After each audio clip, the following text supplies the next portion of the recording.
Пайғамбарымыз саллаллаху алейхи уассалам өзінің құтты бір хадисінде айтады: Ас-салату имадуддин, бұл намаз, бұл диндин тірегіші дейді. Азыр бұл сұтынға сөйген отырасыз ғой, ошындай бір әрбір имараттың бір сұтын болады екен. Негізі ошол имаратты қармап тұрған ошол сұтын болады екен туғандар. Пайғамбарымыз сізмен бізге түшінікті болсын деп намазды түшіндіріп мисал менен айтып жатады. Намаз бұл диндин тиреги, сұтыны дейді. Сұтынды эмне кылат адам баласы десе, сұтынды адам баласы окубайт экен. Сұтынды адам баласы эмне кылат? Тургузат. Сұтынды адам баласы окубайт да, адам баласы сұтынды тургузат экен. Ошон үчүн бүт жерде намаз тууралуу Куранды баш этек карасак, эч бир жерде факырау, намаз окугула деп айтпаптыр Алла Таала.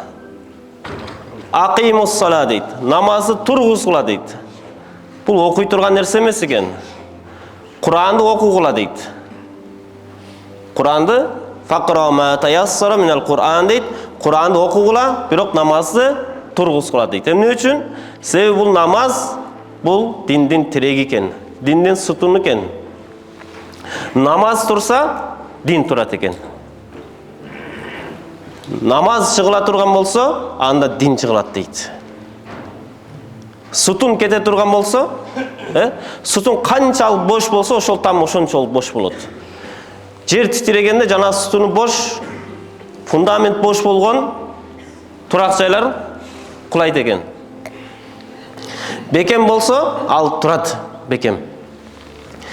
Эми адам баласынын намазы ушул сыяктуу болуш керек дейт да. Канчалык бекем болгон сайын, намаз бекем болсо, диндин калганы да бекем болот экен.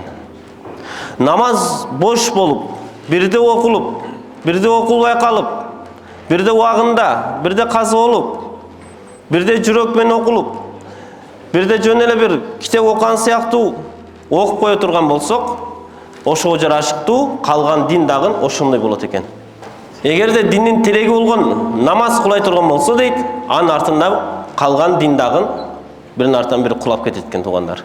Шайтан биринчи ошол намаздан баштап сутунду кыймылдатып баштайт экен да. Мындай, күчүм жете жетпейби депчи.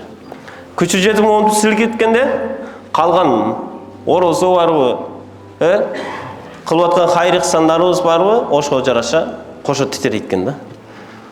Кулап кетчү болсо намаз, анда бүттү уже, баары кошо кулайт экен. Ошон үчүн туугандар, намазга бекем болушубуз керек экен. Намазды 5 убак намазды катуу тургузалы, окубайлы намазды.